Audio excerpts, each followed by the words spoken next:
May we be of some assistance, Inspector Smythe? General Farnsworth Armstead, one of the 6 surviving Waterloo Tontine ticket holders, has been murdered. Waterloo Tontine? The Waterloo Tontine was a lottery of sorts, Watson. It was set up in 1815 to aid the veterans of the Battle of Waterloo. Wellington's victory over Napoleon. Yes, of course. I knew that. Quite an ingenious plan on the part of the founders. £1 bought a ticket in the name of some young relative. The ticket proceeds amounted to over £1 million. Half went immediately to veterans and their families for medical and hardship expenses. What became of the other half? It all went into an account at the Bank of England, where it's been collecting interest all these years. Very clever. And how does one win this prize? Simply by outliving all the other ticket holders. And now you say one of them has been murdered. Very suspicious. Who are the remaining 5? The oldest is Captain Robert Jurgens, age 82. Then there are Anita and Claire Thomas, who are 80-year-old twins. William Rowland is 79, and Peter Dudley is 77. Poor General Armstead was the youngest at 74. Seems as if he would have had the best chance to outlive the others. I recall reading something in the Times about a big to-do involving the Tontine survivors on the 18th. That's correct. The Waterloo Anniversary Banquet at the Langham Hotel. Why is the name Armstead familiar? He was a noted art collector, I believe. He also authored a well-known book, Treasures of the Conquerors. Quite right. At the time of his death, General Armstead was working on a revised edition for his publisher, Nugget and Company. It was to contain an entirely new chapter on a fabulous diamond called the Polar Star, which at one point belonged to Joseph Bonaparte, Napoleon's brother. The general had new information which traced the gem to its present owner. Tell me about the circumstances of General Armstead's death. Oh, yes, of course. Well, let me see. At 10 o'clock this morning, the general's valet, David Sennett, admitted a caller to the general's study. Sennett says he did not know the man. He was elderly and spoke with a French accent. Sennett told him the general never saw anyone in the morning while he was at work. The gentleman insisted that if Armstead read the letter he had with him, he would make an exception. And so it was. Sennett took the letter in, Armstead read it, and went quite pale. He told Sennett to let the gentleman in. Sensing something amiss, Sennett dawdled in the area of the study for the next 15 minutes or so. Then he heard the distinct sound of swordplay. He tried to enter the study, but found the door locked. Then he heard the crash of breaking glass. He raced to the kitchen and out the back door to enter the study from the garden. By the time he got there, the caller had vanished, and the general was leaning heavily against a shattered display case of military miniatures. Before Sennett could assist him, he dropped a saber from his hand and fell over dead. And I take it the letter which so upset the general was nowhere to be found. Correct, Mr. Holmes. Well, we shall put our brains and our feet to the task. Hello and welcome to The Case of the Tin Soldier. We need to solve this case in 4 turns, and I'm going to attempt to do that by putting these clues into some sort of context. Now initially we have several leads that we can follow. We can look into the Tontine ticket holders, we can look into the Polar Star diamond, or we can look into the man who was there at the time of his death, the mysterious French man, but we don't actually have any real clues to him at the moment. Now the first port of call is Mr. David Sennett. It makes sense to speak to the man who was there at the time.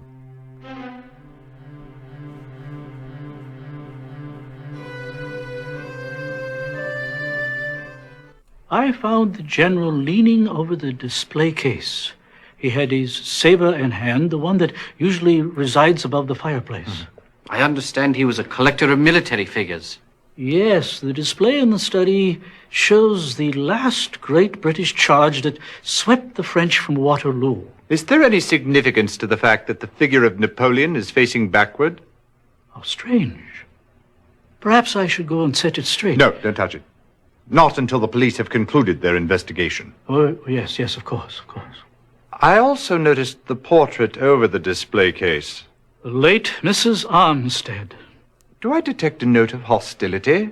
I must admit we did not get on very well.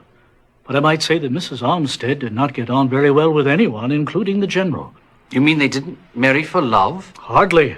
Lord Fitch, Mrs. Armstead's father, arranged the match. Her dowry was very generous. Lord Fitch would have paid any amount to ensure that he would not be left with a spinster daughter, especially such a nasty one. If there was no love lost between them, why did he keep her portrait in his study? Actually, it was put up there to needle Mrs. Armstead's brother, the present Lord Fitch. He never approved of the marriage. Even after her death, they were involved with mutual business affairs. They jointly owned stock or some such thing. Tell me, do you know what the General was doing at the time the intruder arrived?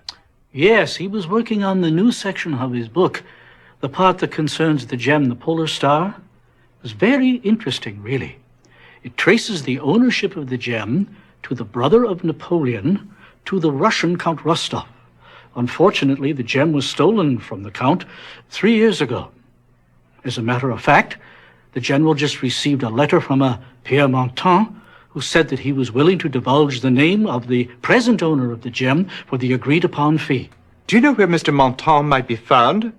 I believe he's staying at the Bridge House Hotel. Did the General have any encounters with anyone out of the ordinary in the past several days? Not really. An old friend of his has been in town, Jean-Paul Girard. Neither the General nor I have seen him in 40 years. In fact, they were going to meet this afternoon at the French embassy. I'm obviously curious about the General's last visitor. Could you describe him, please? He was an old man, a rather short fellow. He walked with a cane and carried a carpet-bag.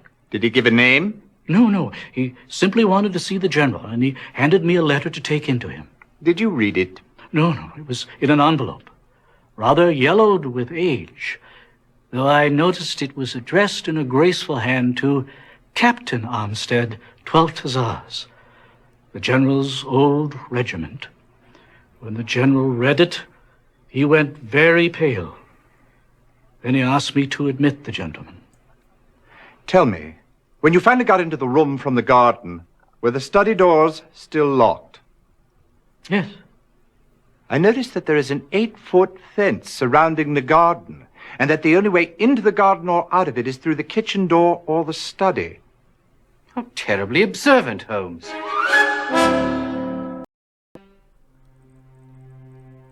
So now we have some more leads. Mr. Sennett spoke about an unhappy marriage. Lord Fitch, Mr. Martin, and we also have some Russian involvement as well.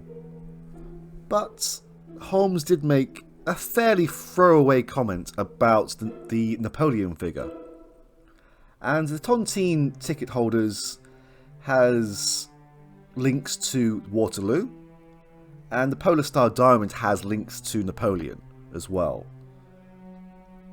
And Mr. Sennett also mentions the French embassy, so at this point, let's continue on with the French links.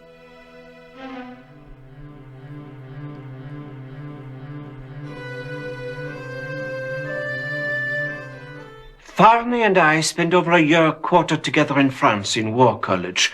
We became the best of friends. Did you know much of the General's personal life at the time? He always put the rest of us to shame in the matters of love. Said it was because we had no horse face to spur us on. Did the General have a passion for horses? Mon Dieu, no. He was engaged to a terribly unattractive woman by the name of Mary Fitch. Behind her back, that's what he called her. Horseface. How dreadful. Whatever became of her? She eventually became Mrs. Armstead and brought her great fortune to the marriage. I believe that Farney looked upon his stay in France as his last great fling. Are you saying that there was no particular woman at the time? I did not say that. There was one, but I never met her. My little flower, he called her. I remember one night he could not sleep. He was slightly drunk, and he kept rambling on about promises that must be kept and promises that couldn't be. Finally, he collapsed on the bed with such sadness in his eyes I will never forget it. "Ma Fleurette," he said. How very touching. Have you seen much of the General over the years? We have always maintained our friendship through correspondence, until last week, that is. It was the first time we had seen each other in over 40 years. We had supper, and then went to see the French actor Philippe Arnaud perform. The General commented that my presence beside him while French was being spoken reminded him of the old days. So your visit went well? Exceedingly well. Can you think of anything that might have been troubling him? No, the General was in excellent spirits. He joked about the upcoming Tontine celebration at the Langham, and he was very enthusiastic about the new information concerning the Polar Star. In fact, this week he was supposed to meet with a countryman of mine about it. It is hard to believe that my good friend is gone. So we have more information about an unhappy marriage, an affair with a French lady, also more ties to the Polar Star as well. But the visitor still had a French accent, so he still is the main focus at the moment. But the problem is, the only French lead we have is Mr. Martin, and he is involved in the Polar Star diamond. I don't think we have any other leads at the moment, but there was mention of a French play, and in the June 4th edition, the only mention of anything involving French plays is the Princess Theatre, but there is no mention of Napoleon, I believe. Vive l'Empereur, yes, well, I guess that is a link.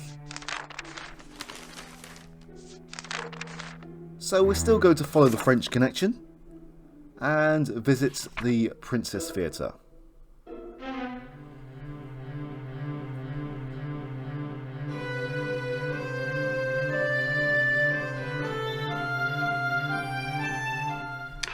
Ah, but you must see Philippe perform. My nephew's an artist, a wonder. He manages to portray the Emperor Napoleon from age 19 until his last days on the island of Saint-René. You would swear 5 different actors playing the part, but no, it is only Philippe aging before your eyes. At 48, he's the toast of the continent. You seem rather young to be the uncle of a 48-year-old man.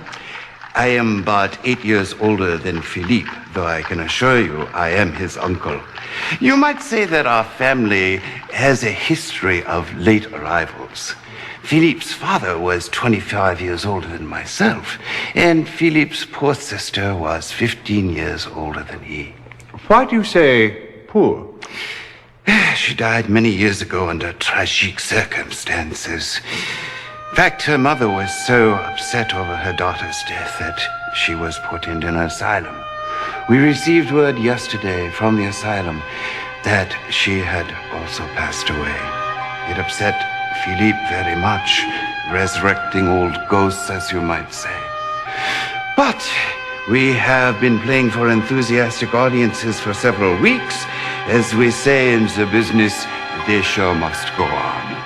And Philippe is a trooper. He would never allow it to affect his performance. Can you tell us where Philippe Arnaud is this morning? We should like very much to meet him. Well, he is not here now. Our company is staying at the Grand Hotel. However, I believe today he is visiting the National Gallery. But if you would come back this evening, I will have tickets awaiting, and after the show, you're welcome to come backstage and meet him. So that is a major clue, where we have Philippe Arnaud, who is able to disguise himself as an older gentleman very convincingly. And he also played Napoleon, a play which Armstead saw before his death. And we also learned of Arnaud's mother dying as well. The letter that Armstead received from the French gentleman was addressed to his old regiment and not to the general's house itself. Now, we can actually pay some sort of visit to Arnaud. There was a clue that he is at the National Gallery, but it is a dead end. But while he is there, he won't be at the Grand Hotel. So it's time to pay a visit there.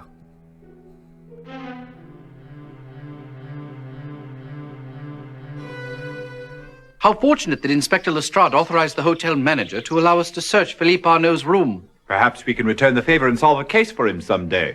Today, for example. Let's look around. How strange that a man who requires a cane would leave without it. Perhaps he doesn't require it for walking. Look here at the handle. Well, that could certainly give a fellow a start. Precisely, Watson. Look here. It appears to be a letter. Looks quite old. It's addressed to Captain Armstead, 12th Hussars. Shall I read it? Please do. Dearest, how I hated you for leaving me, but the child, our child, eased my heartache and muted the hate. Now my sweet baby is dead.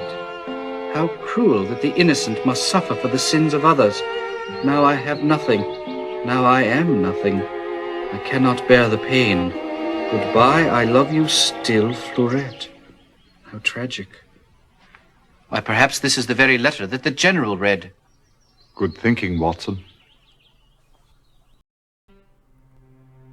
So the letter was in Arnaud's possession, and the only thing that makes some sort of sense is that the letter came into Arnaud's possession very recently, and we learnt that his mother had died, so we can only assume that the letter that his sister wrote went into the possession of his mother, and after her death went into his possession. So very recently he just learned that his sister died, and the general got her pregnant, and tragic events happened. So the only thing that makes sense at the moment is that he was out for some sort of revenge or fighting for his sister's honour. So the only thing we can do now is take it to the judge, as I believe this is the only real things that make sense to me at the moment. I'm sure people might be able to correct me with other logic towards this.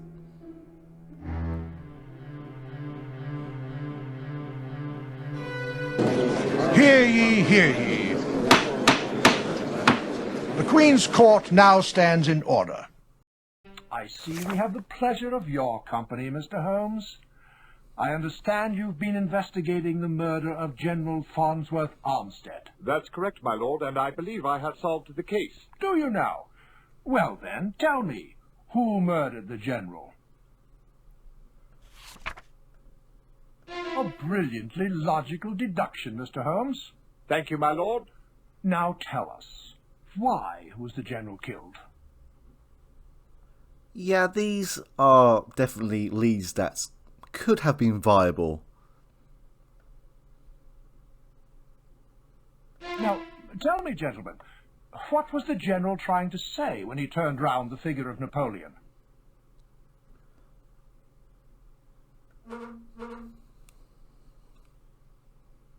Rather clever of the old boy, what?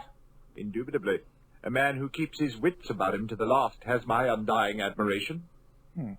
I was wondering, just for the record, could you tell us what the General used to call his wife? Again, this really doesn't seem to make much sense other than the fact that it wants you to believe that you were paying attention.